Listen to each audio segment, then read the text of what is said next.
Je ne sais pas exactement quel jour je me suis rendu compte que cette femme âgée mais distinguée et propre sur elle-même,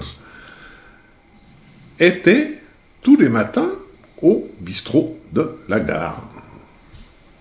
J'ai repéré une fois, et puis le lendemain elle était là, et bientôt c'est devenu comme une idée fixe. Je venais vérifier chaque matin qu'elle était là. Et je la voyais avec son café crème. Et un jour, j'ai pas pu m'en empêcher. J'ai été la voir, je me suis excusé, elle m'a regardé, j'ai demandé, mais écoutez, enlevez-moi d'un souci. Pourquoi vous veniez tous les matins boire un café crème au buffet de la gare?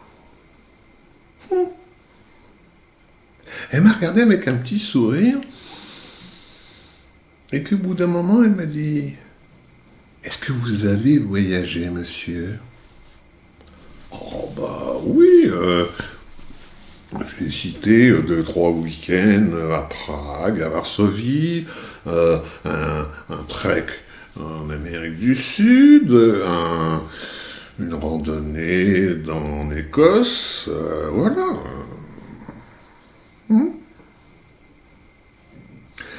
C'est un peu court, monsieur, c'est un peu court tout ça.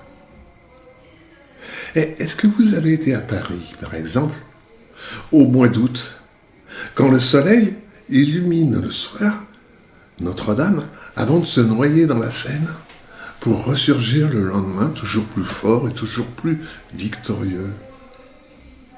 Est-ce que vous avez, monsieur, été par exemple à la Nouvelle-Orléans un soir de carnaval, où dans la grande rue passent des James Bond avec leurs cuivres étincelants et sur les balcons ouvragés des métisses courtement habillées de dentelles pourpres rient et accostent les gens, jusqu'à éclater de rire quand un grand diable noir, au sourire étincelant, arrive avec son canne de tambour-major précédant le cercueil de carnaval.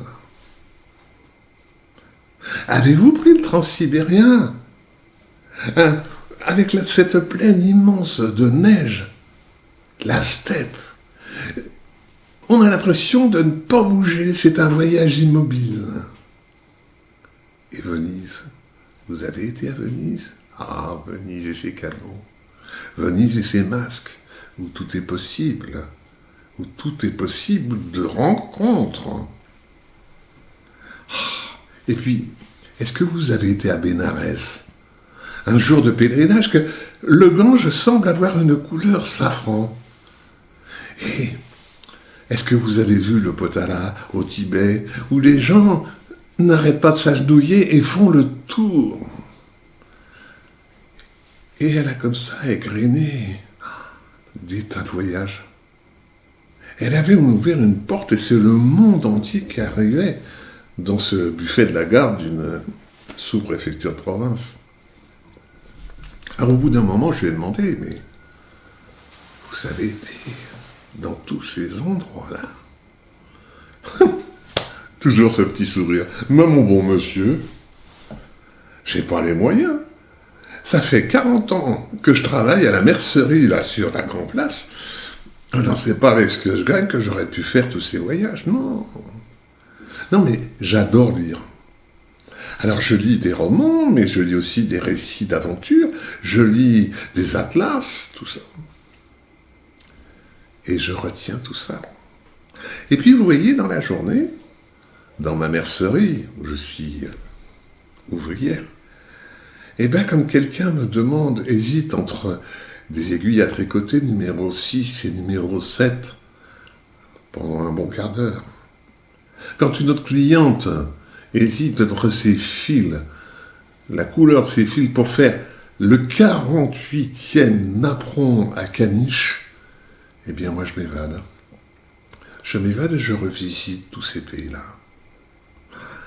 D'ailleurs, je vais vous quitter parce que il faut que je retourne, il faut que j'aille au travail. Alors je peux vous signaler quand même que aujourd'hui je pense aller à dans les chutes du Zambèze, aux chutes du Zambèze, et j'en profiterai pour aller à l'Embarréné voir le docteur Schweitzer. Mais c'était des gros livres, alors je pense que j'en ai bien pour la semaine. Je leur dirai bonjour de votre part, et merci pour le café crème. Et moi, je l'ai regardé partir comme ça. Émerveillé. Émerveillé que cette personne si frêle et si fragile puisse contenir tant de rêves.